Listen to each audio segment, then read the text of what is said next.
हो गया भैया क्लास?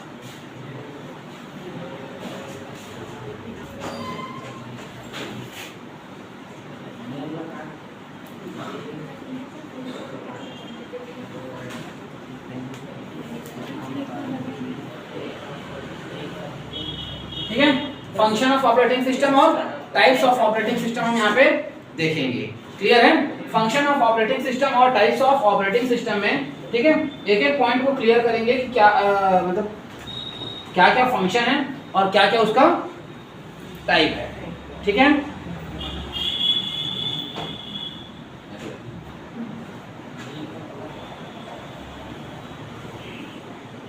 ठीक है, क्लियर है? उससे पहले आप लोग सब जान लीजिए कुछ लेटेस्ट ऑपरेटिंग सिस्टम के नाम, ठीक है, जो वर्तमान में यूज होते हैं। ठीक है भाई, और उसको भी पहले मैं समझाया हूं, है ना भाई? कुछ लेटेस्ट ऑपरेटिंग सिस्टम, सबसे पहले है विंडो। ठीक है, सबसे पहले क्या है आपका? विंडो। क्लियर है? ध्यान देंगे, विंडो जो है आज के डेट में सबसे लेटेस्ट ऑपरेटिंग सिस्टम है, और इसी के आने के बाद आपको कंप्यूटर जो है क्या हो गया, कंप्यूटर चलाना बहुत ही आसान हो गया। क्लियर है?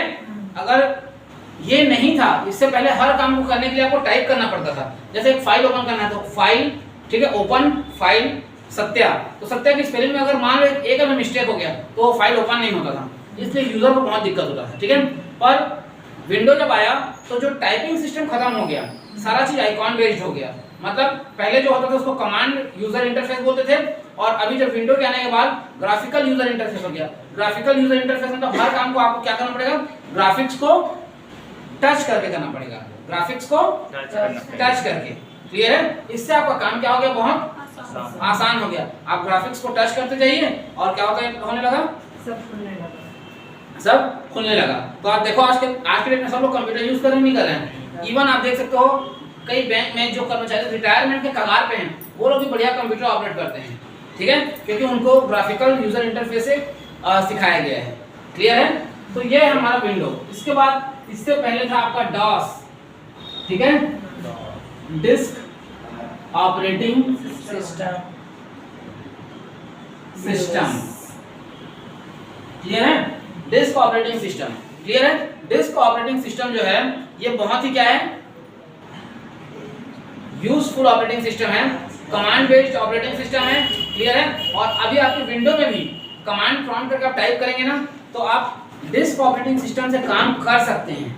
पता है आपको? ठीक है, डिस्क ऑपरेटिंग सिस्टम से अभी भी आप काम कर सकते हैं, ये खत्म नहीं हुआ है, अभी भी है। कुछ कार्यों के लिए कभी कभी इसकी जरूरत पड़ जाती है, इसलिए विंडो में ही अगर आप कमांड प्रॉम्प्ट लिखेंगे ना रन मोड में जाके, तो वहां पे बकायदा ये खुलता है। क्लियर है? और विंडो से जस्ट पहले डॉस का यूज होता था। ठीक है, उसके बाद दो ऑपरेटिंग सिस्टम है, यूनिक्स और लाइनक्स। ठीक है भाई, क्लियर है? ये भी कमांड बेस्ड ऑपरेटिंग सिस्टम है, यूनिक्स और लाइनक्स। इसका अधिकतर व्यापारिक पर्पस के लिए इसका यूज होता है। इन दोनों में सबसे अच्छा चीज ये है कि इसमें वायरस का कोई अटैक वर्क नहीं करता है, यूनिक्स और लाइनक्स में। क्लियर है? इन दोनों में वायरस का किसी प्रकार का कोई अटैक काम नहीं करता है। ठीक है, अगर एक पेन ड्राइव में भरपूर वायरस हो ना और आप यूनिक्स लाइनक्स ऑपरेटिंग सिस्टम में जाकर उस पेन ड्राइव को लगाइए तो आपको एक भी वायरस नहीं दिखेगा, आपका पूरा का पूरा डाटा आपको वहां पे सही सलामत दिखेगा। जबकि उसी पेन ड्राइव को लेके आप विंडो ऑपरेटिंग सिस्टम में लगा दीजिए, वायरस है करके वो पेन ड्राइव खुलेगा ही नहीं। क्लियर है? तो इस टाइप से होता है यूनिक्स और लाइनक्स का यूज। ठीक है, और इसीलिए ज्यादातर बिजनेस में इनका यूज किया जाता है क्योंकि वायरस का इनमें इफेक्ट नहीं होता है। क्लियर है? उसके बाद है हमारा अगला ऑपरेटिंग सिस्टम है अबंटू है, सॉलरिस है, एंड्रॉइड है। ठीक है, अबंटू सॉलरिस ये लोग पुराने हैं।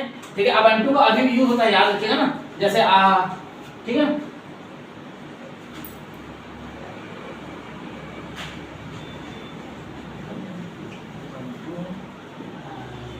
ठीक है, अबंटू और सॉलरिस। तो जो अबंटू है ना, आप लोग सुने होंगे कोर्ट में आजकल जो एग्जाम होता है ना, कोर्ट में टाइपिंग टेस्ट, वो अबंटू ऑपरेटिंग सिस्टम में होता है। क्लियर है? और ये सॉलरिस भी अभी वर्तमान में यूज में है। मतलब मैं जितने ऑपरेटिंग सिस्टम बताया ना, ये सारे के सारे वर्तमान में क्या हैं, यूज में हैं, ये खत्म नहीं हुए हैं ना भाई। और सबका अपना अपना कुछ ना कुछ क्वालिटी है। ठीक है, नीचे एक गलत चीज लिखा हुआ है और जो सबसे लास्ट में लिखा हुआ है क्रोम करके। ठीक है। जो क्रोम लिखा है वो क्या है, गूगल क्रोम क्या है, वो वेब ब्राउजर है, ठीक है, तो उसको हम हटाते हैं, है ना भाई। वो ऑपरेटिंग सिस्टम में वो क्या है, वेब ब्राउजर है, ठीक है।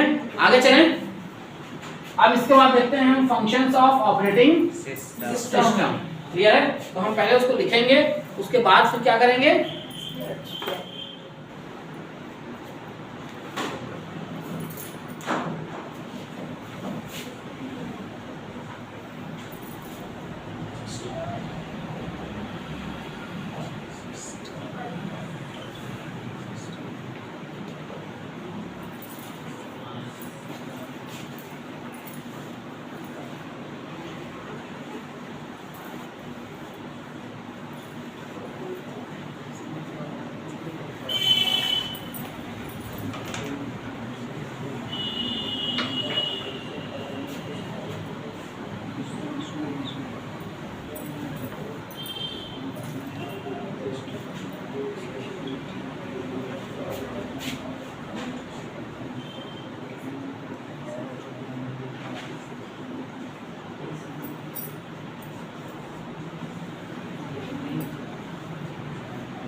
ठीक है भाई। तो आपके कंप्यूटर में के इतने सारे फंक्शंस होते हैं, क्लियर है। एक एक फंक्शंस को मैं आपको वन बाय वन बता रहा हूँ, जल्दी जल्दी बताऊंगा, आपको ध्यान से देखना है, क्लियर है। सबसे पहला operating system, sorry operating system का सबसे पहला काम प्रोसेस मैनेजमेंट। प्रोसेस मैनेजमेंट मतलब ये होता है कि अगर आपके कंप्यूटर को 4 प्रोसेस दिया गया है तो ये सुनिश्चित करता है कि पहला कौन सा है, दूसरा कौन सा है, तीसरा कौन सा है और चौथा कौन सा है, और कब कब किसको किसको नंबर मिलेगा, क्लियर है। कब कब किसको किसको नंबर मिलेगा, मतलब पहले कौन सा होगा, पहले नंबर पे पहला होगा, दूसरे नंबर पे दूसरा, ऐसा है, क्लियर है, ऐसा नहीं है, ठीक है। वो ऑपरेटिंग सिस्टम सुनिश्चित करता है कि पहले कौन से प्रोसेस को प्रोसेस करना है। इसके अलग अलग तरीके होते हैं, देखिए पहला होता है फर्स्ट कम फर्स्ट सर्व, जो काम पहले आया वो पहले और जो काम बाद में आया वो बाद में, ठीक है। दूसरा होता है, ठीक है भाई, एक बताया था प्रायोरिटी शेड्यूलिंग। क्या होता है, प्रायोरिटी शेड्यूलिंग। प्रायोरिटी शेड्यूलिंग मतलब होता है जिसकी प्रायोरिटी ज्यादा रहेगी वो पहले होगा, जिसकी प्रायोरिटी कम रहेगी वो बाद में होगा, क्लियर है, ठीक है भाई। और तीसरा होता है राउंड रॉबिन सिस्टम, क्लियर है। प्रायोरिटी सिस्टम में मान लो प्रायोरिटी चौथे का ज्यादा है तो इन तीनों काम को रोक के पहले किसको किया जाएगा, चौथे को किया जाएगा। ये है आपका प्रायोरिटी शेड्यूलिंग। और फर्स्ट कम फर्स्ट सर्व में पहले ये आया तो पहले ये, बाद में ये, और ये और फिर ये, क्लियर है। जो पहले आया वो पहले, जो बाद में आया वो बाद में। प्रायोरिटी शेड्यूलिंग में जिसका प्रायोरिटी ज्यादा है वो पहले, जिसका प्रायोरिटी कम है वो बाद में, क्लियर है। अगला क्या है हमारा, ठीक है, नहीं, तीसरा एक और टाइप होता है राउंड रॉबिन। क्या होता है, राउंड रॉबिन। तो 3 प्रकार के होते हैं भाई, याद रखिएगा, ठीक है। उसके बाद आता है, ठीक है, सॉरी ये प्रोसेस में बता दिया आपको, ये है रिसोर्स मैनेजमेंट। क्या है, रिसोर्स मैनेजमेंट। रिसोर्स मैनेजमेंट मतलब क्या होगा भाई, जैसे हमारे पास प्रिंटर एक ही है और हमने अपने कंप्यूटर में 3-4 प्रिंट के कमांड दे दिए लगातार बैक टू बैक, ठीक है, तो वो मैनेज करेगा, ठीक है, कि प्रिंटर का उपयोग पहले कौन करेगा, क्लियर है। वैसे ही मान लो आप कोई भी टास्क ज्यादा देते हो और आपके पास संसाधन क्या है, सीमित है, तो ऑपरेटिंग सिस्टम सुनिश्चित करता है कि कौन सा मतलब जो प्रोसेस है या कौन सा टास्क है पहले ऑपरेटिंग सिस्टम को यूज करेगा और कौन सा ऑपरेटिंग सिस्टम जो बाद में, मतलब सॉरी कौन सा जो प्रोसेस है वो बाद में उस संसाधन को उपयोग करेगा। सीधी सी बात है, जैसे सरल भाषा में हमारे घर में एक साइकिल है और उपयोग करने वाले अगर 2-3 बच्चे हैं तो हम तय करते हैं ना भाई कि जिसकी आवश्यकता पहले है वो पहले यूज करेगा और जिसकी आवश्यकता बाद में है वो बाद में तय करेगा, क्लियर है। ये क्या लगता है, क्या हमारा रिसोर्स मैनेजमेंट, ठीक है, रिसोर्स मैनेजमेंट, क्लियर है। संसाधन का सही तरीके से उपयोग कराता है, चाहे मॉनिटर हो, चाहे प्रिंटर हो, चाहे माउस हो, चाहे कीबोर्ड हो, किसको कब उपयोग करना है इसको वो तय कर रहा है, क्लियर है। अगला देखिए मेमोरी मैनेजमेंट। मेमोरी मैनेजमेंट मतलब क्या होगा भाई,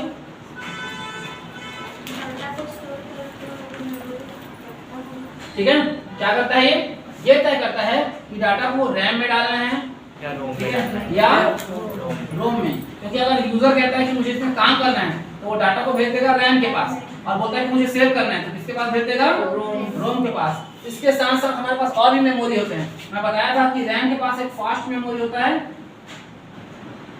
कैश मेमोरी, क्लियर है, जो इन दोनों से बहुत फास्ट होता है, उसके पास भी भेज सकते हैं।